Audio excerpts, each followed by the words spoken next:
ko ah dañ koo kii. waaw DG bi xanaa. waaw ñu war a waxaat ci Ousmane Sonko. Ousmane war a Sonko waxtaan ci campagne bi itam. électorale bi. alors ñu bàyyi la nga daal di tàmbali.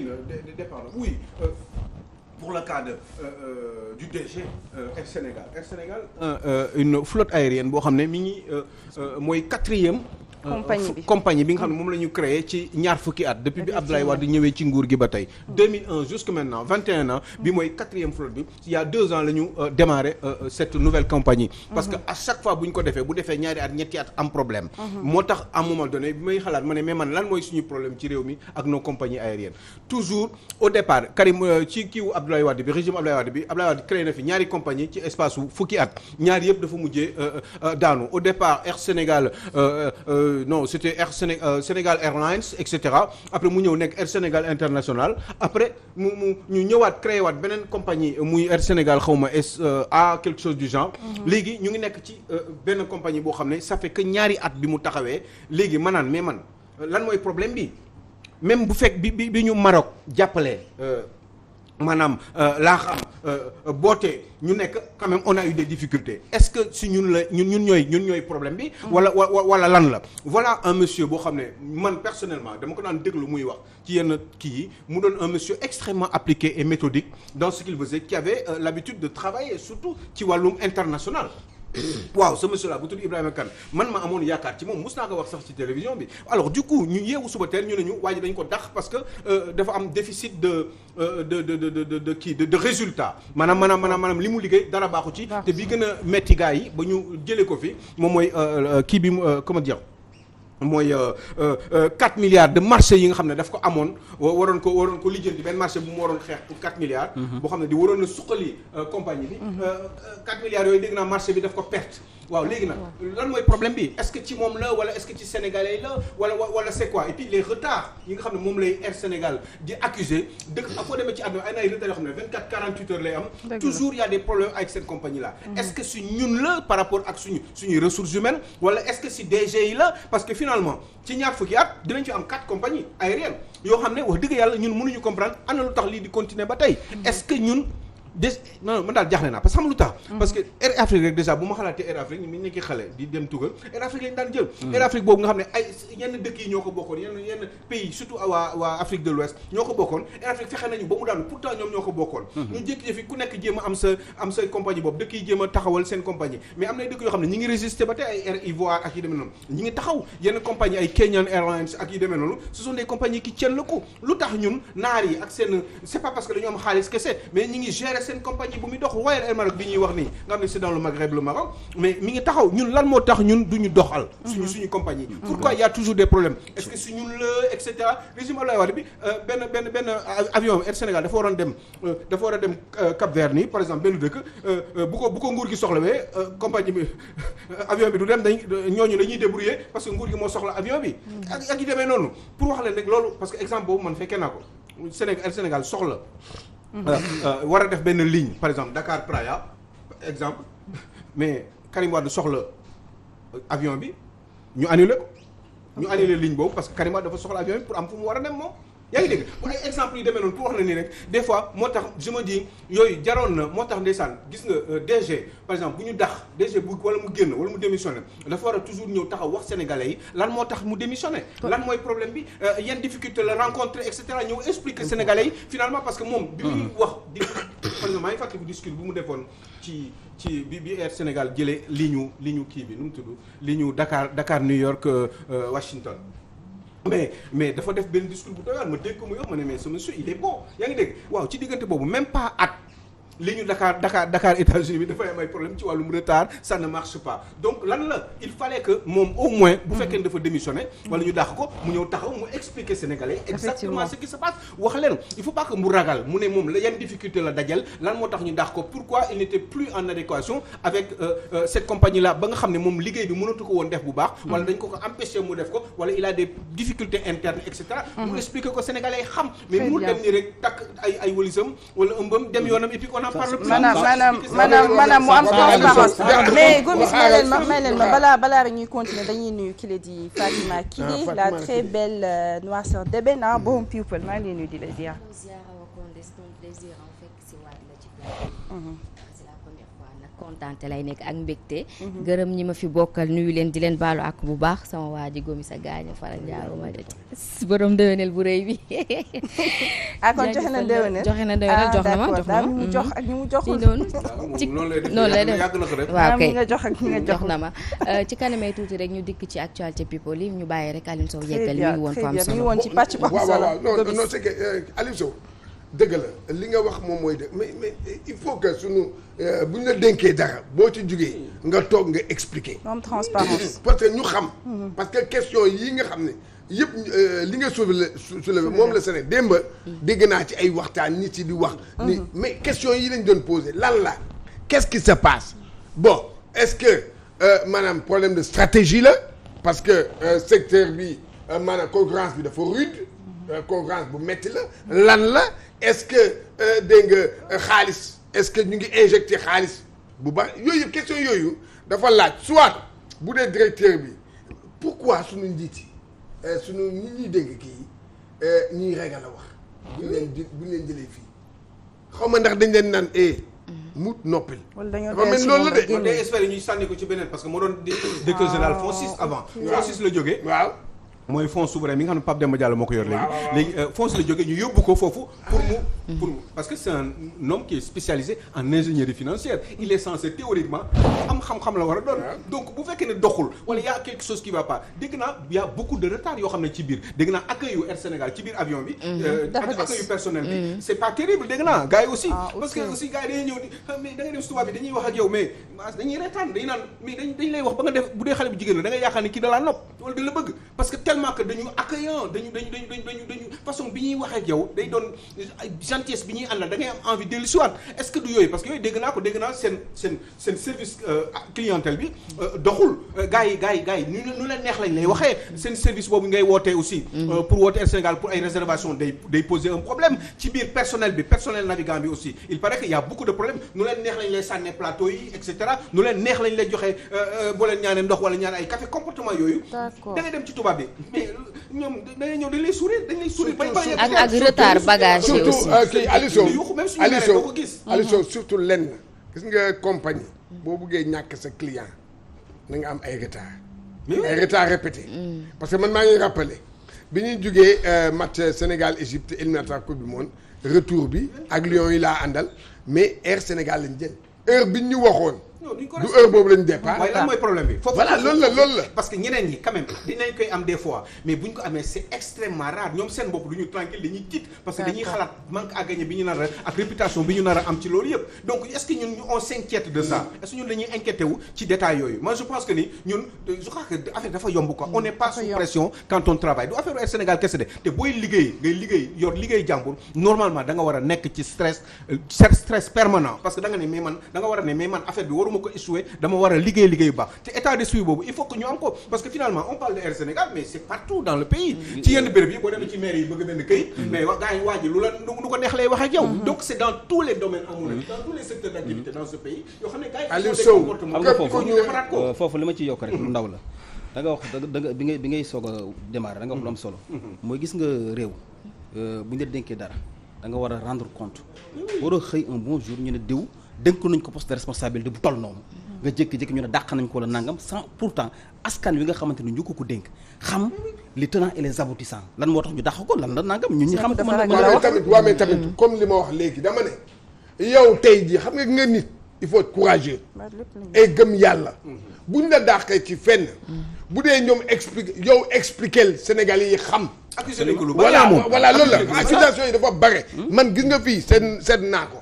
képp kuñ fi limogé du wax raar na mu tourné bi sax ne man de lii laa def naa li def mais dañoo war a lii moo tax ma voilà fii laa amee problème tey sax Aliou Sow en 2016 bi Sénégal Airlines di dem faillite waxuñu askan wi lu leer bi ñuy door di tegaat Air Sénégal bi teguñ ko ci ay base yu leer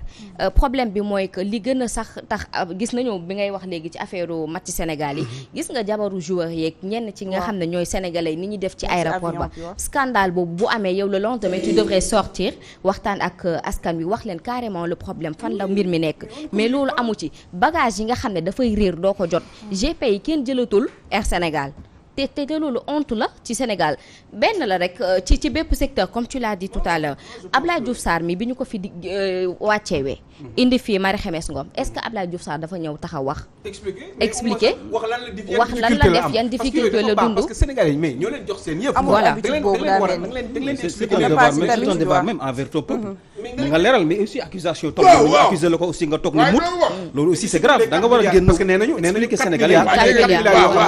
daf ko benn marché de 4 milliards bu mu perte quelles conditions la ko perte lu tax mu perte ko est-ce que c'est parce que moom dafa il manque de compétences contrairement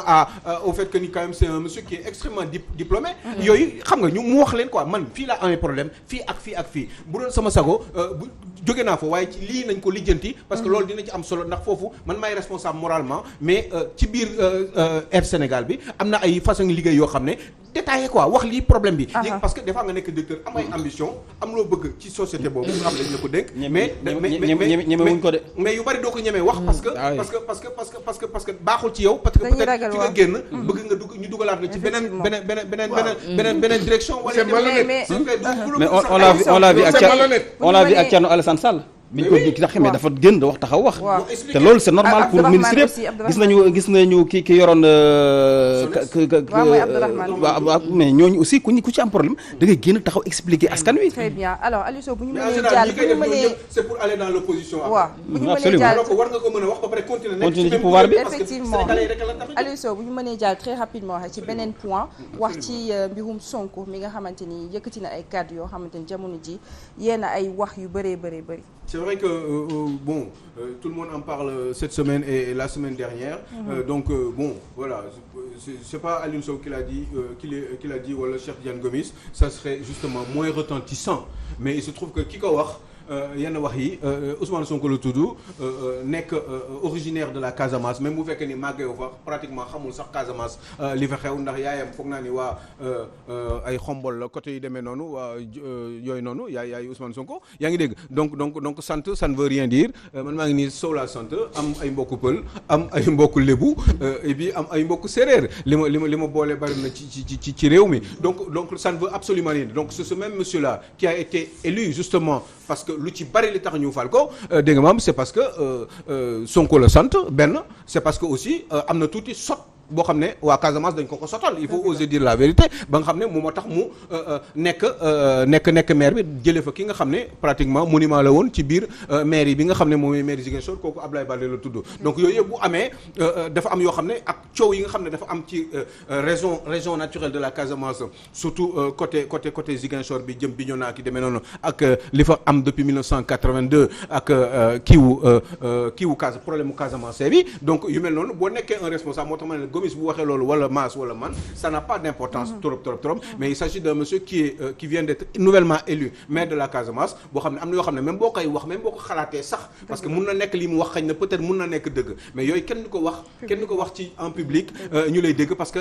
kii bi muy effet bi muy def wóorul surtout que stabilité Casamance ñi ngi ciy góorgóorlu ba tey pour que justement Casamance continue di bokk ci Sénégal donc même bu fekkee ay erreurs précédentes am na boo toogee ci groupe en public je ne pense pas que ni Ousmane Sonko devrait sortir des propos pareils parce que yooyu du waxu kilifa du waxu maire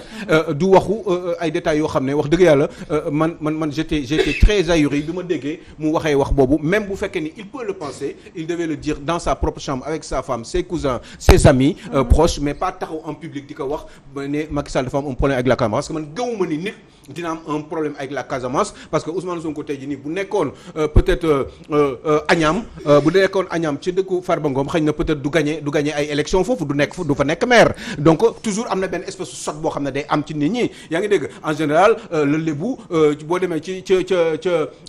ginnaaw baat ñi xaw ma nu mu tudd dëkk boobu nekk foofu non yenn juste ginnaaw baat ñi tout de suite après rek xaw ma nu mu tudd dëkk boobu waaw même ay yéen ak yooyu en général tubaab jalaaw ak béréb yooyu gars yi en général boo ñëwee taxaw foofu nga doon séeréer di waxu séeréer xëy na peut-être que ni même boo fa defee 10 ans c'est très rare ñu fal la en général lébu bi la ñuy fal mais yooyu du question affaire racisme affaire nit ki nga tàmm nit ki nga gën a miin donc sa kóolute ci kooku lay gën di féete yaa ngi dégg wala à moins que ngay sotal keneen et cetera wala yu demee noonu mais en général toujours loolu côté appartenance boobu day am toujours mais du loo xam ne dañ ko war a wax par rapport ak nation sénégalaise bi nga xam ne dañ ko war a téye bi nga xam ne moom dañ ko fabriqué depuis 1960 ba tey mu nekk fa donc waruñu ko tas surtout que sensibilité première bi mooy affaire u Casamance bi donc yooyu problème Casamance bi nga xam ne am na fi depuis des années il faudra qu'on fasse extrêmement attention par rapport à certains propos yoo xam ne kilifa yi war nañ ko mën a génne muy Ousmane Sonko muy keneen parce que d'autres aussi ont dit autre chose il se trouve que bii moo gën a récent rek te mënuñu wax lépp donc et puis Ousmane Sonko est quelqu'un de présidentiable il peut éventuellement un jour être président de la République te bu boobaa aussi du bëgg ñu naan ko da nga am problème ak waa Kolda wala da nga am problème ak waa je ne sais plus moi quelque part waaw Fatick wala demee noonu donc yooyu dañ ko war a dindi te bu boobaa aussi bu mu fi nekkee di dund j'aurai les mêmes réactions parce que wax yooyu kenn du koy wax nit waruñu wax lu wax boobu parce que baaxul ci tranquillité ak assurance de la paix sociale dans le pays donc il faudra qu'il fasse extrêmement gaffe et que il ne puisse plus le répéter beneen détail boo xam ne aussi metti na ma mooy xar bu ñu la ko joxee di la ko jox pour parce que nit ki dafa tàmm di ko def parce que kilifa la ci gox boobu di jox xar chaque année maire am quel que soit maire bi même bu doon Cheikh Diane Gomis moo nekk maire Ziguinchor da koy joxe donc xar boobu bu la ko joxee même boo ko buggul wala nga ñaaw ci njort sax mun nga ko jël may ko sëriñ bi sëriñ daara bi ci à côté mais doo ko delloo noonu parce que mooy li may expliquer toujours day mel ni benn sentiment de haine la si je le dis c'est parce que c'est Doudou Ka qui a dafa may xar à son maire comme il le fait chaque année képp ku nekk maire moom dalay may daan na ko def ak Abdoulaye Baldé ak ñi nga xam ne yàgg nañu fa nekk depuis moom bi mu commencé di yëngatu ci politique bi et puis am ay moyens day jël ay xar di ko maye mais yaale maire am le maire de Ziguinchor donc kooku maire bi la may donc Ousmane Sonko waru woon rejeter xar boobu noonu parce que loolu tam rafetul quoi nga baal ma parce que moom en tant que maire la si c'était sa personne peut-être que du mës a séq ak moom affaire xar xam nga lu ma foofu aussi man dama d'accord ci loolu mënoo xëy di ma saaga guddeeg bëccëg suba ak ngoon ci presse bi waaw lu nekk nga yàq ma ko bay tudd sama yaay lu ne nga wax ko mais ba tabaski jot nga bëgg jël sa xar di ma ko jox mais du ma la wóoloo je te dis teel sa xar aussi nañu waxante dëgg da ngay am lien bu ñuy am nga xam ne amul haine amul nangam Aliou Sow tey xam nga jël xar jox ma mais dama koy nangu mais mënoo tax tout le temps foo toog saaga ma wax lu bon ci man su ma génnee sax ci mbedd mi mais Doudou Ka li xam nga Aliou Sow du Aliou Sow kese Ousmane Sonko du Ousmane Sonko kese ñaari Ousmane Sonko moo am mais est-ce que attends dans cette affaire là dafa am ñaar Doudou Ka daf ko yàgg def xam nga loolu déjà il le fait pour maanaam l'institution bi la ko def voilà tradition c'est une tradition benn deuxièmement mooy que tamit est-ce que bien vrai que moo ko comme ni nga waxee moo ko doon saaga di koy xas di koy nangam est-ce que du benn kii pour juboo dégg nga pour ne ko saa yi ci attends ci kii mais xar mi xanaa dafa am lu ci ne mais xar nag kenn du ko forcé li xanaa xar mi dafa am lu ci ne non mais du jël xar mi par force nag non mais kan forcé wu ko non c'est une remarque yeeg non bu ko waxul woon duñ ci waxtaan non yàgg na ko def non mais yàgg na ko def mais man dama jàpp sama point de vue laa jox par exemple yow mënoo toog man maa ngi nii suba ak ngoon nga may yàq lu nekk yow yaa ngi nii yow bëgg ma forcé xaru tabaski bi du ma ko nangu yow yaa ngi nii yow yow yaa ngi yow nit xuloo na ak yow ay xuloo yu tàng ngeen wax lu nekk mu xëy ñëw indil la benn cadeau da nga koy jël non bokk non c'est si si non xam nga si non cadeau bi bu dee xalaat cadeau bi day fekk non bu dee cadeau bi da nga xalaat ne am na lu ci nekk bu ko jël du ma ko jël mais aussi loolu aussi xam nga bëgg naa laal fii ci li ñu wax ni parce que Sénégal dafa tàmm dañu dégg loo xamante ne jamono ji mën na taal réew gis nga li xew Congo li ko taaloon mooy affaire ethnicisme ay diw Casamance la bokk diw Fatick la bokk séeréer la diw nangam yooyu il faut ñu éviter ko que Ousmane Sonko wax ko comme président Macky Sall wax keneen na ko wax mais fii lañ toog aussi gis ñu bëri jël Ousmane Sonko jiñ ko rebelle ne rebelle la Madiambal Diagne génn dégg ngeen ko ak ñenn ñoo xam dañ tax mais Ousmane Sonko aussi ñëpp a ngi jiñante xam nga jiñante bi bari na ñoom ñëpp ay jiñante Aliou Sow su ma ñaawloo loolu Ousmane Sonko wax mais ma ñaawlu aussi ñi nga xamante ne aussi ñoo jël Ousmane Sonko di ko xas di ko taxé de rebelle di ko taxé leen xam nga réew mi aussi bu ñu waxee boor bi nañ wax boor ba ca des bi ñuy saaga Ousmane Sonko di ko tax rebelle di ko jiñ ñu nekk ana ñeneen ñi ana journaliste yi ana ñeneen ñi mais am na il fallait ñu wax ci maa ngi ni bokk naa voilà peut-être exception am na réew mi mënoo jël d'accord bu waxee rek aussi ñu jël ba wax ji yóbbu ko foo xamante ne ah oui mais voilà accusation rapidement ay temps bi moo. non mais c'était juste pour dire que ni la campagne a démarré il faut que vous sachiez que ni dëkk bi ñun ñoo ko bokk sénégalais ñoom ñooy décider c'est dëkk bi dafa am ay institutions nañu fexe dem ku nekk joxe say argument état bi wax sa programme xam ne dañu am la grande majorité nekk ci nguur gi pour le moment majorité sortante bi ñu organiser wu wax ñoom li ñu xalaat ci réew mi pourquoi ñu bëgg amaat majorité pour Macky Sall expliquer ko sénégalais yi leeral leen exactement lan mooy enjeu yi par rapport ak majorité boobu nguur gi aussi ñi nekk ci opposition bi aussi pour terminer ñoom tamit ñu expliquer ñoom bu ñu lu tax ñu bëgg majorité am majorité à l'Assemblée nationale yor nguuru Sénégal jàkkaarloog Macky Sall di liggéey ak moom normalement et que lan moo tax mu mën a nekk lan la ñu war a def exactement expliquer Sénégalais lan mooy problème li fi Macky Sall def baax na wala baaxul yan mooy problème mu Macky Sall ci lan la ñu ànd ak moom ci lan la ñu àndul ak moom transparence lan la ñu bëgg a améliorer ñoom bés bu ñu amee majorité à l'Assemblée nationale ñu leeral affaire bi teg programme bi mu leer Sénégalais yi xam comprendre ñun ñu mën ko si réfléchir joxe ci suñu xalaat et puis Sénégalais aussi mën a comprendre pour faire les bons choix ndax ñu mën a régler problème mu réew mi ndax l'urgence j'allais dire que l'heure est à l'urgence. Effectivement tu as bien travaillé vraiment actualité c'est tellement riche doyaluñu ñun daal doyaluñu macha allah sopp la lu neex doyul lu neex du doy tu as bien travaillé il faut aller dire à mon moment que j'ai bien travaillé.